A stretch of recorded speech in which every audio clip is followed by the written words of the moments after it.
Some people hoard memories, others hoard secrets. But sometimes, what's locked away in the dark is meant to stay that way. Welcome back to the Plush Curse. This is episode 4, Storage Unit 137. Derek made his living from other people's leftovers. He was a cleanout guy, a modern-day treasure hunter who bought the contents of unpaid storage units at auction. He wasn't sentimental, he was practical. To him, each rolled-up steel door was just a lottery ticket. Most were junk, but every once in a while you'd find a winner. He'd done this hundreds of times, and the process was always the same. But the moment the heavy lock on Unit 137 snapped and the corrugated steel door screeched its way up, Derek knew this time was different. An unusual feeling hung in the air, a strange stillness that felt wrong. There were no cobwebs draping the furniture. There was no thick layer of dust coating the boxes. It was unnaturally clean, as if the owner had just visited yesterday. Boxes were stacked in perfect, neat columns. A child's red tricycle gleamed under the single bare overhead light, its chrome handlebars barely touched by rust. And in the very back corner, placed with deliberate care on a faded floral rocking chair, was a plush bear. It stared out from the shadows with a familiar, crooked smile. One of its button eyes was stitched shut with thick black thread. The other was a glassy, unblinking orb that seemed far too lifelike. Derek felt a brief, strange chill, but shrugged it off. It was just another piece of forgotten junk. He grabbed the bear, its fur feeling oddly dense and heavy, and tossed it into a large donation bin back at his warehouse shop, burying it under a pile of old clothes. Out of sight, out of mind. But the next morning, it wasn't out of sight. It was sitting directly on top of a moving box he had just taped shut, its single glassy eye staring right at him. Derek froze. He figured one of his part-time guys was playing a stupid prank. Annoyed, he snatched the bear and threw it with force into the large, grimy dumpster behind the shop, listening for the thud as it hit the bottom. The joke, however, continued. The day after that, as he got into his work van, he stopped dead. There it was, perched in the passenger seat, wearing his favorite pair of sunglasses, its head tilted as if it were enjoying the morning sun.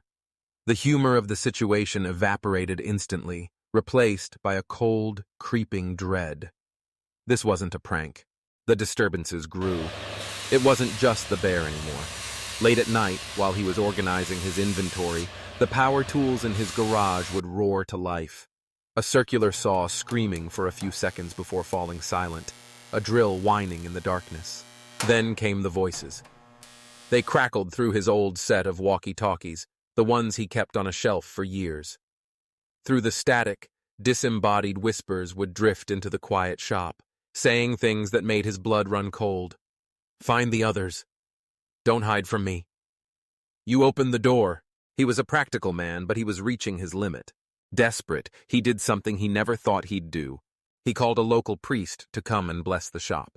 The priest walked through the warehouse, sprinkling holy water and chanting prayers. For 3 days there was silence. The bear was gone. A profound sense of relief washed over Derek. He felt like he could finally breathe again. Then he got a call from the storage facility. Unit 137 had been broken into overnight. The lock was cut, the door left wide open.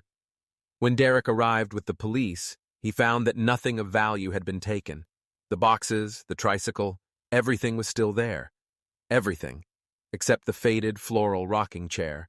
The next morning, the relief he felt was a distant memory.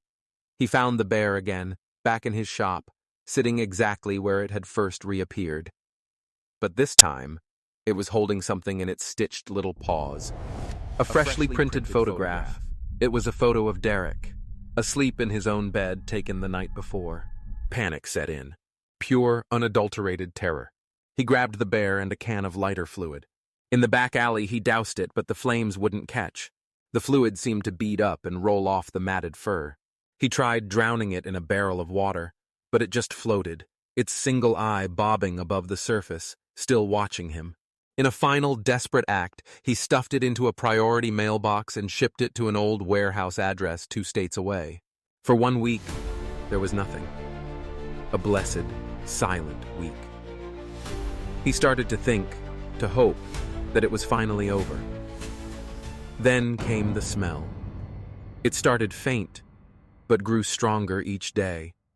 A putrid odor of rot and damp fur, like a dead animal left in the walls. The smell was strongest near his own storage unit. With a shaking hand, he rolled up the door, and there it was, waiting for him. It was sitting on the floor where the rocking chair used to be. Only now, it wasn't alone. Arranged in a semicircle around it were dozens of other stuffed animals, rabbits with torn ears, dolls with cracked porcelain faces, teddy bears missing limbs. They were all silent, all still, and they were all turned toward the door, as if they were an audience, as if they were all expecting him. Derek didn't even close the door. He got in his van and drove. He shut down his business, sold the warehouse, and left town without looking back. He started over, in a new city, with a new life. But sometimes, late at night, when the house is quiet, he swears he can hear a box shifting in the attic. A soft, dragging sound. And every once in a while, his new phone glitches. The screen will freeze, showing a single, corrupted file he didn't create, with a name that makes his heart stop. Unit 137 Recording. He's never had the courage to open it. The story of the Plush Curse is far from over. Join me next time for episode 5. And subscribe.